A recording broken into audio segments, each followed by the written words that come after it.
guys, welcome back to the Doghouse YouTube channel. My name is Jessica. Some of you already know.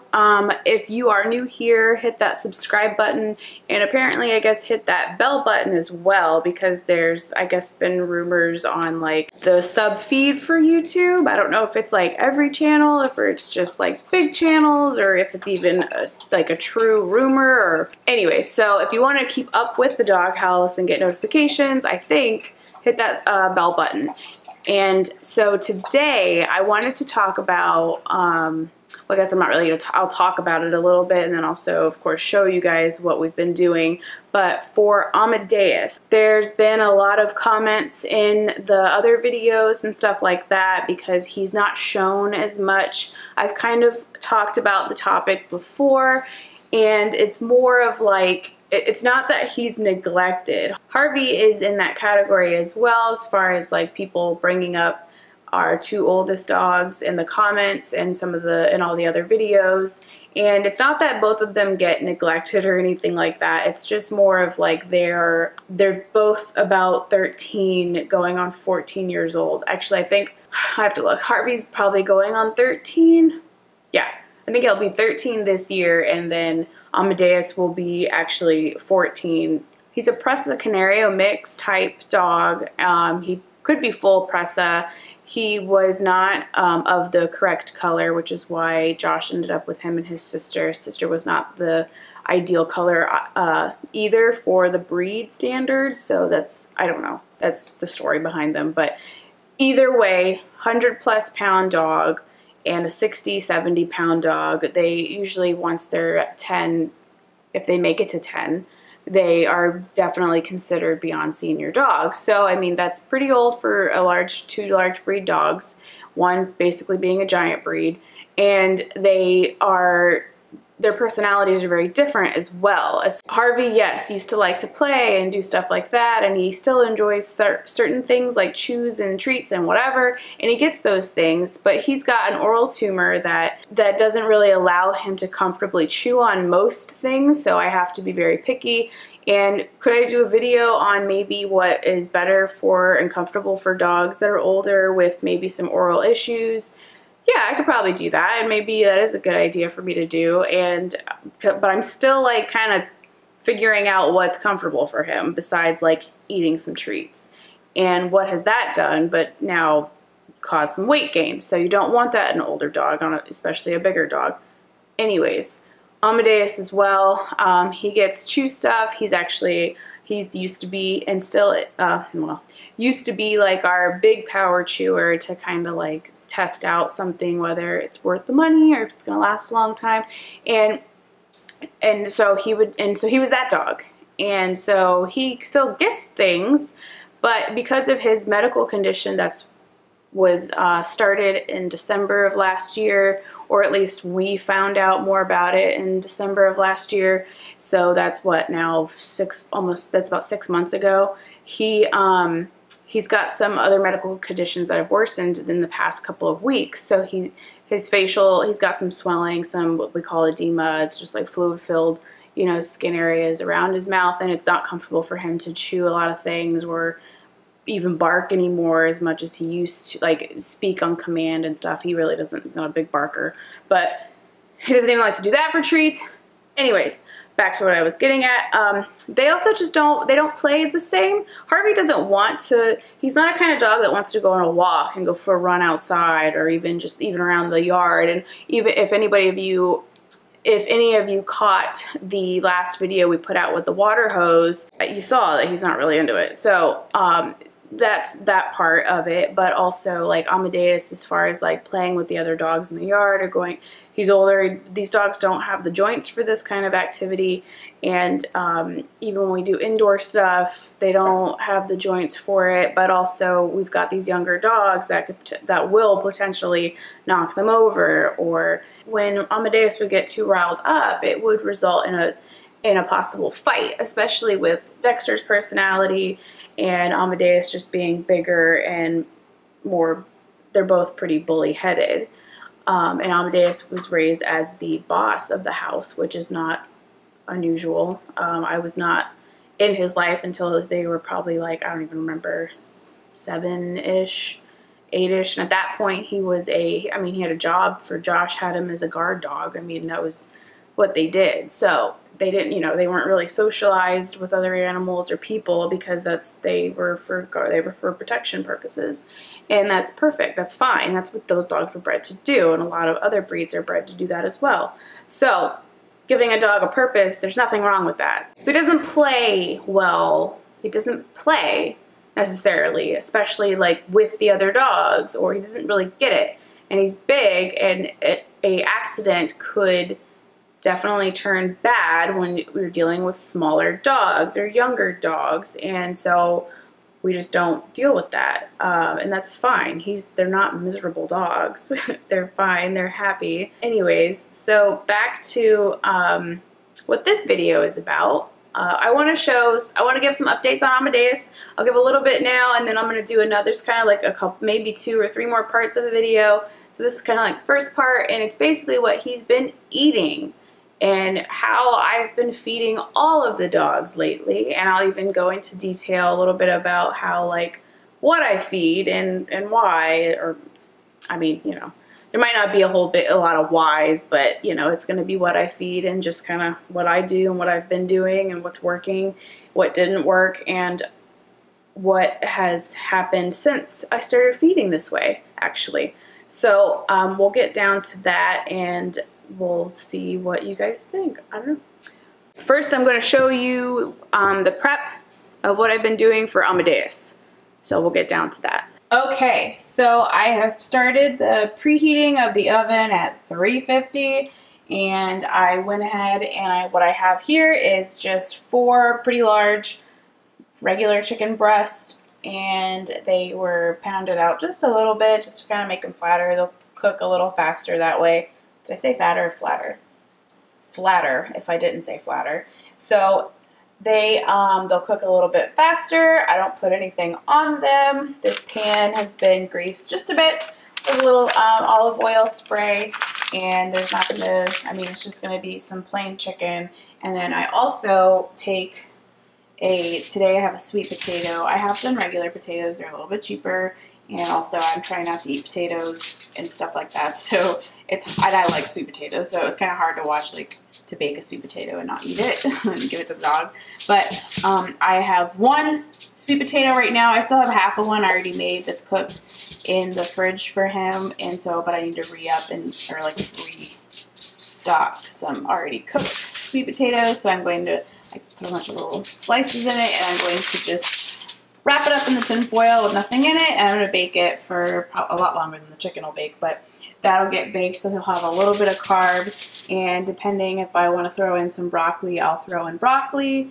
I'll cook that on the stove. I'll steam it or microwave it till it's kind of soft, and basically that's what he's been eating. Amadeus. This is strictly for Amadeus. This will last probably like 2 days. The chicken, I'll add other stuff, but this chicken part, the protein part, will last about maybe 2.5 days, just depending. And then he gets a little bit of carb. The whole thing is that dogs and cats really shouldn't have carbs. I know this is going to go crazy, but I've been doing a lot. I've already been obsessed with my pet's nutrition, you know, from forever ago. And I've learned so much just like recently, getting more obsessed with it. It's now kind of like a job requirement, which is great because it's fun for me to like learn more about it. If I could feed a raw diet, I would.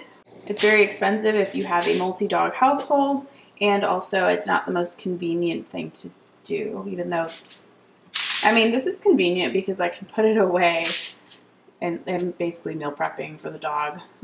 I've stopped meal prepping for myself because I'm too busy meal prepping for the one dog. If I could feed raw, I would, but I am cooking it. He is not used to a raw diet, and there's no point in trying to transition him now.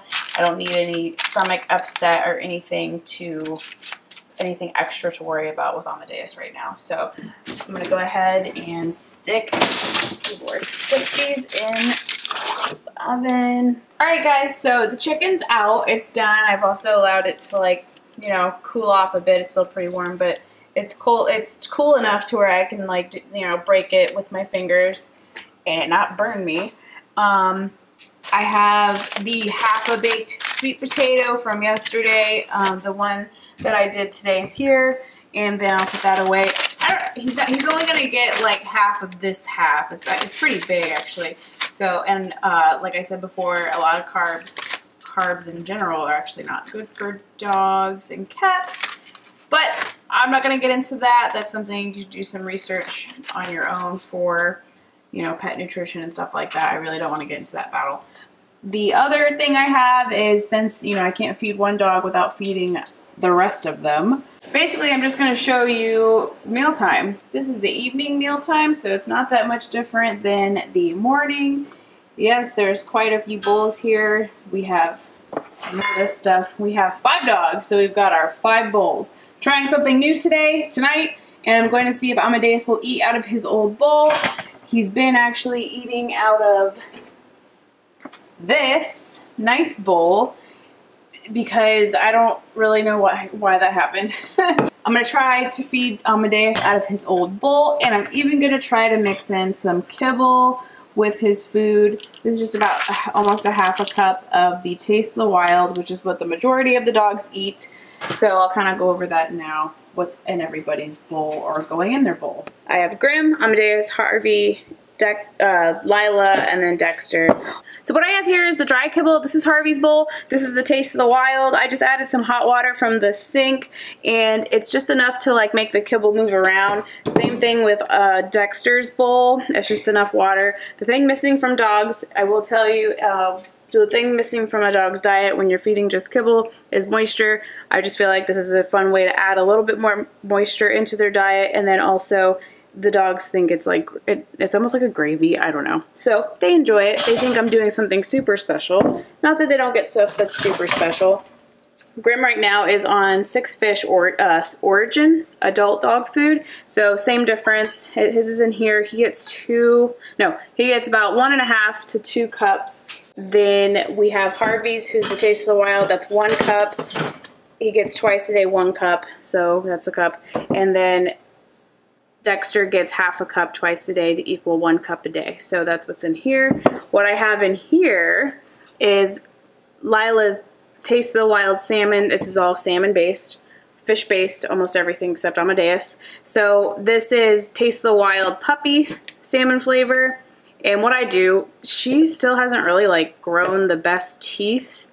She's still going, and she's got that little stupid Boston Terrier mouth that I'm sure if anybody has a Boston Terrier, they know what I'm talking about. And so what I actually do is I take this, I got this glass Tupperware with the nice secure top, and I put about a cup of puppy kibble in here, and I put enough hot water in there just to kind of have it come through. So this is her food actually soaked, and I just leave it in the fridge. So the kibble is soft, but it's still pretty dense, so it's like not wet food. Anyway, she gets about a half a cup twice a day of her puppy food. So what I'm going to do, and I do heat hers up, so I'm going to go ahead and microwave that.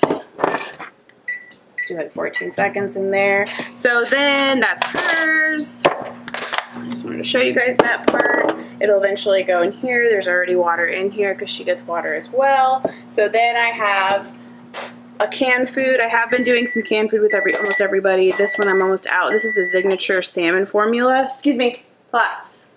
I like Signature just because the canned food, this might be gross, I don't even know.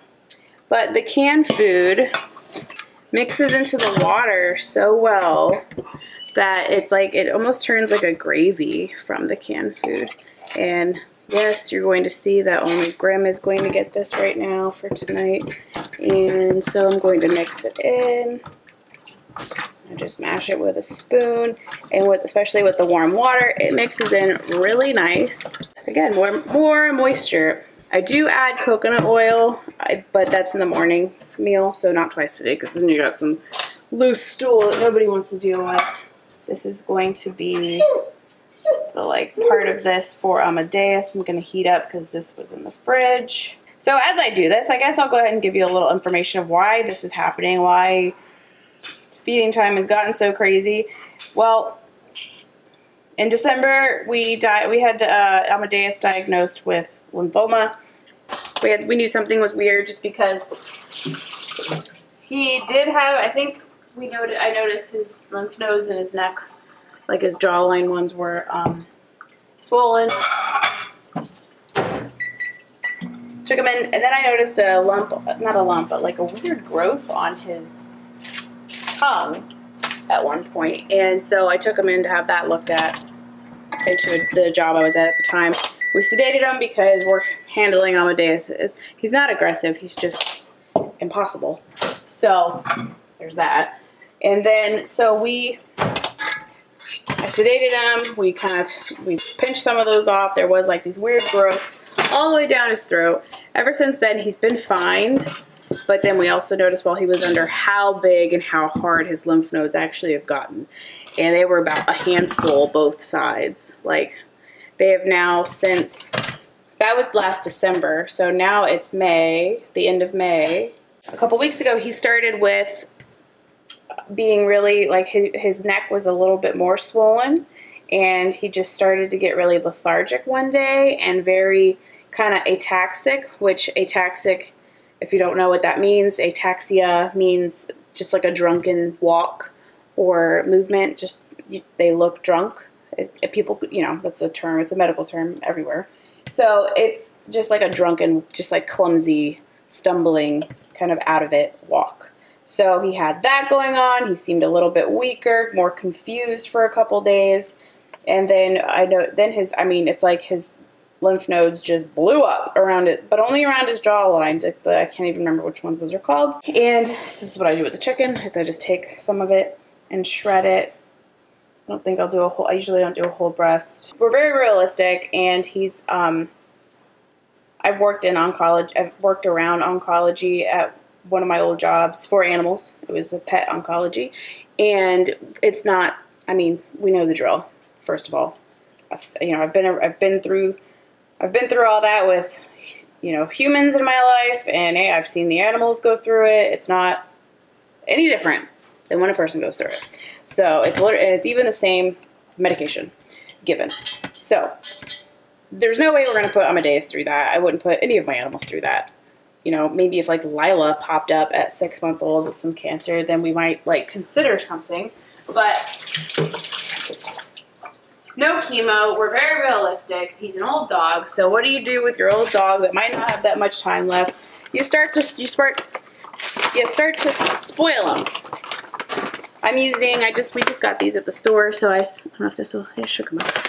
Stella and Chewy's raw coated biscuits. These are actually really cool and not terribly expensive, and they love them. So I just kind of drop these in here, and everybody's. Not Lila's, because they are very hard. She's fine. She will live without one. So we're not going to do Kibble with Amadeus.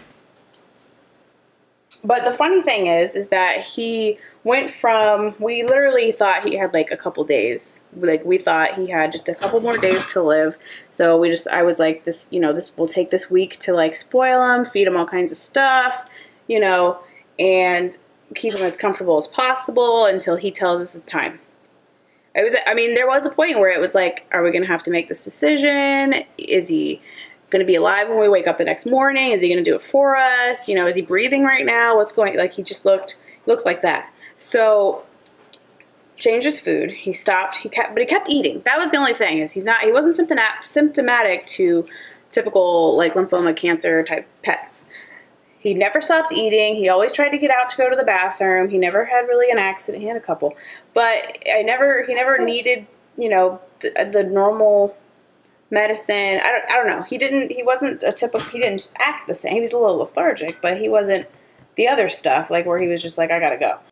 He eventually wouldn't eat the dog food. He would spit the kibble, because I would do this, where I would make some food and then pour some kibble on it, and, you know, just to spoil him. And he got to the point where he was spitting the kibble out and then just eating the other stuff. So I stopped giving them the kibble. It was a waste. And so I started feeding him that stuff. And I think because I was trying to heat up the bowl of the food, like I didn't want to keep it in this, so I just kept feeding him in the dish. So he actually stopped. He wouldn't eat out of this, and he wouldn't eat dog food. So we just whatever. So tonight he's seemed a little bit more interested lately in kibble, so that's why I'm putting this in here, and I think he would eat it because he's become less picky again. So what's funny is I took him off dog food completely. I started cooking for him, you know, a variety of things, chicken, and usually just like a chicken, a veggie, or like a protein, a veggie, and a little bit of a good starch, no grain or anything like that. He is on anti-inflammatory. His face is very swollen. It was very swollen. It's still pretty swollen. He's got edema and everything like that still, but it's come down. He walks better. He's not as confused seeming. He's also on, it is totally legal here for us because we have treats and things like that that are CBD oil infused. And so we do have some CBD oil here, and he's been getting this every day, twice a day, and it's almost turned him into a new dog from when he started taking what seemed to be like a turn for the worse. So that goes right in. He gets that twice a day with both meals. And that's kind of been like what, you know, so I'm not really sure. So he's kind of like taken a couple steps. I don't know if that's backwards or forwards, but he's a little better. You know, it's not that he's cured at all, but he's definitely improved a lot. He's lost some weight because he's on a higher protein diet, less carbs. There's carbs in every kibble. I don't care what you say. And we're just kind of like letting him go as it is. So he's still very comfortable. He's got the will to eat as much as we feed him. He gets special treats every day. And again, we keep him away. We do keep him out of the way of the other kids because they're gonna knock him over, or you know, it's not. He's an old man and he's sick. So we're giving him, it's almost like hospice care at home, but it's not as bad as it could be. So he's definitely, you know, doing good. And I definitely believe in in nutrition first, you know, CBD oil next. So I guess that's mealtime. These guys want to eat, and I'll show you that part in a different video because not everybody has a ritual. Amadeus eats his food normal. But I do want to show you guys Grimm's ritual eventually. So, but that's for another video. But I hope you guys enjoyed this video. Please don't forget to subscribe, hit that bell button, give us a like if you like this video, if you like stuff like this, if you want me to go over some more stuff with what I feed or why I feed things, you know, ask in the comments. So I don't feed any grains. My dog food is, like I said, the Origin, Taste of the Wild, everything's grain free. Eventually I would like to have everybody on Origin, but right now everybody is doing really well with what we're doing right now. So I'll see you guys in the next video. Bye!